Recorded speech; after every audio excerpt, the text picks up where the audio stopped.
Welcome to the banker lamp. Please enjoy the video. You start now. Park the assisting car close enough for cables but not touching, set both parking brakes, and turn off accessories. Once done, open hoods and locate the batteries.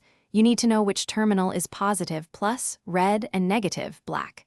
Make sure cables are fully intact and clamps clean. Frayed insulation or corroded clamps reduce current flow. With one quick visual check, you're ready to connect, so keep the sequence in mind to avoid sparks or short circuits. You now connect the cables in the right order to control risk. Attach red clamp to the positive terminal of the dead battery first, then red to the donor battery positive. Next, attach black clamp to the donor battery negative, and finally attach the last black clamp to a clean, unpainted metal ground on the dead car away from the battery.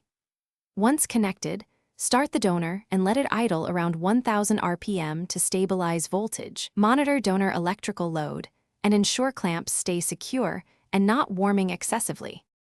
You attempt to start the dead car after about 2 to 5 minutes of charging. If it doesn't turn over, wait an additional 5 to 10 minutes while donor idles. Once it starts, keep the engine running and carefully remove cables in reverse order. Negative ground first, then negative donor, then positive donor, and finally positive on the revived battery. After removal, make sure the revived vehicle runs for at least 15 to 20 minutes or drive it to recharge. If it still won't hold,